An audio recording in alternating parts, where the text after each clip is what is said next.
Dr. Bill Crawford here, psychologist, speaker, author of 8 books, host of 2 PBS specials, here again to bring you another tip on how to help you create the life you want. Specifically, how to use my life from the top of the mind philosophy to bring more clarity, confidence, creativity into everything you do. Today, I want to look at a very volatile subject, the subject of anger. The title of the video and the post is The Case for and Against Anger. So there's a quote that I'm sending out that's one of mine. By the way, each week I send out one of my favorite quotes along with 2 or 3 paragraphs about how to apply that quote to life. If you would like to receive one of those, it's free. All you got to do is go to my website, billcrawfordphd.com. Just Google Bill Crawford, Ph.D. I'll come up on the first page. Hit the subscribe button, put your name, email address in, and each week I'll send you one of my favorite quotes along with 2 or 3 paragraphs about how to apply it to life. So this one's about anger. It says, anger is a valuable signal that something needs to change. It often, however, isn't the best energy to trust to make that change. So we all know anger is a very complicated emotion, right? I mean, we certainly need it whenever we're in danger, someone's trying to hurt us or our family, we react with anger, we protect ourselves, protect our family. That's really good. And it can be a valuable signal that something needs to change. A situation needs to be addressed, a right needs to be wronged. Some people actually even use anger to impress upon people the importance of the situation. When someone isn't paying attention, maybe it's kids, maybe a spouse, maybe it's employees, they get angry in order to go, hello, this is important. And yet, I think we've all heard of times when anger didn't serve us. Maybe it was that email we sent off and later on we kind of, that didn't work out. Or maybe we said something to someone that really just made the situation worse. Maybe we just found ourselves fuming for days over something that someone said to us. Now, for those of you who follow my life from the top of the mind philosophy, you know why this happens. This actually has something to do with how the brain processes information. So in my life from the top of the mind philosophy, I talk about 3 parts of the brain. Lower part of the brain is called the brainstem. That is the fight or flight part of the brain. Upper 80% of the brain is what I call the top of the mind. This is the neocortex. This is where we have access to our best interpersonal skills, problem-solving skills, clarity, confidence, creativity, compassion, executive functions. Anything we do purposefully from this upper brain is often at least done in a way where we can evaluate the results because we're doing it purposefully. Middle brain is kind of interesting. It's called the limbic system. This is the scanner, processor, router part of the brain. It scans incoming data, processes it or interprets it, and then either routes it down to the brainstem or up to the neocortex.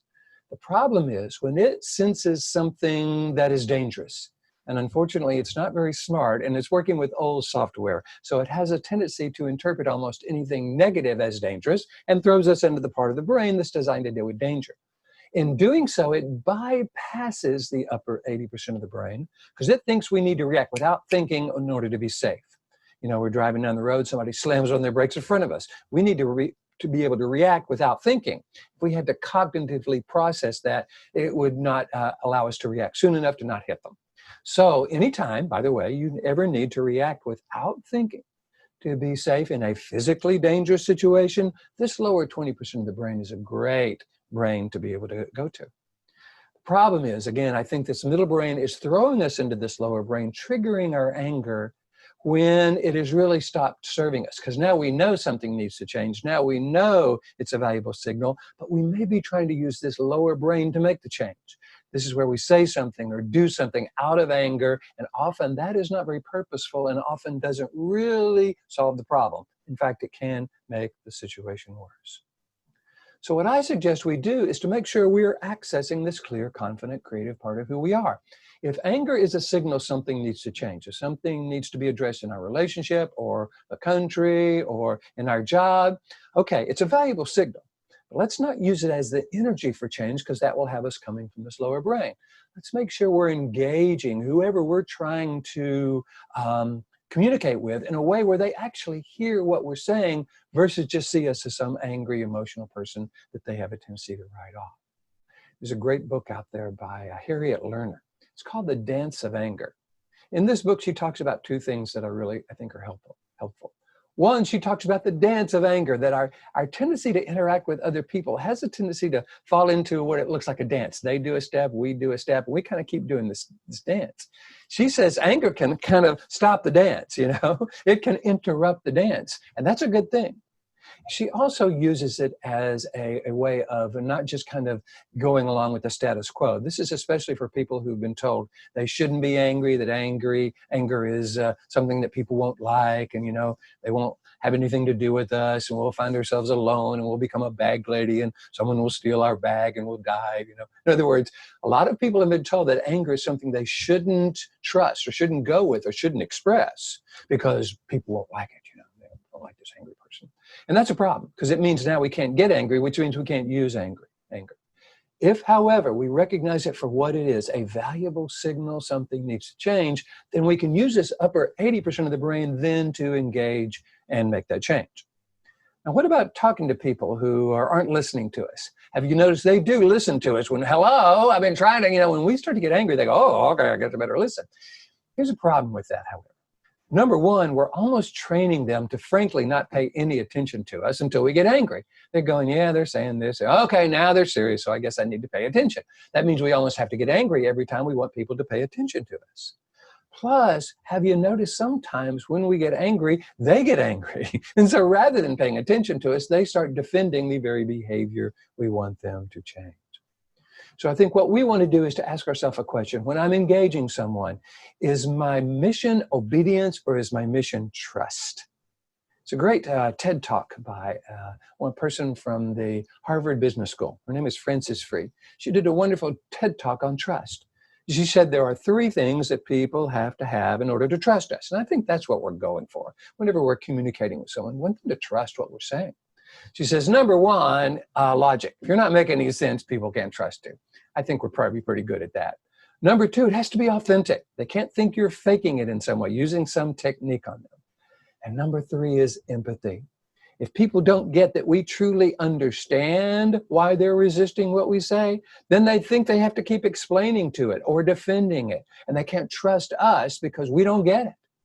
So if we really want people to trust us, I'm thinking anger isn't the best energy. Sure, it will kind of shake them into maybe obedience. But remember what it does. It sets up our need to be angry from then on in order for them to pay attention to us. And I'm not sure it engenders trust. I think what it does is it creates fear.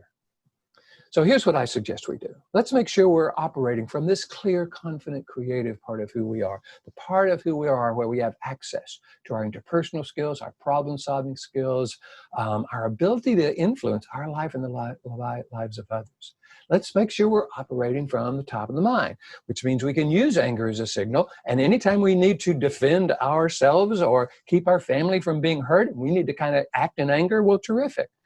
Have you noticed how rare that is, however?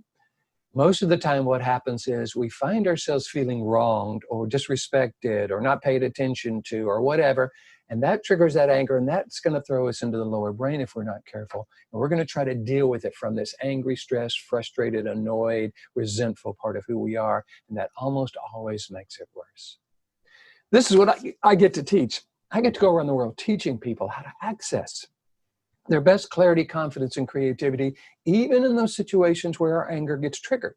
Because just because it's triggered doesn't mean we have to feed it. See, if we go, okay, valuable signal, and then shift up to the top of the mind, we can bring our best to the conversation or the situation. That's what I teach people how to do. How to understand how the brain works, how to shift from this lower reactive brain to the upper 80%, the purposeful, proactive brain, and then how to engage others, so that they actually shift from their resistant brain to their receptive brain, so they truly hear and understand what we're wanting them to know. If you would like me to come to your organization, work with your family, your school around this, I'd be happy to do this. All you got to do is go to my website, billcrawfordphd.com, or Google Bill Crawford, Ph.D. Hit the contact button. Let me know what you're interested in.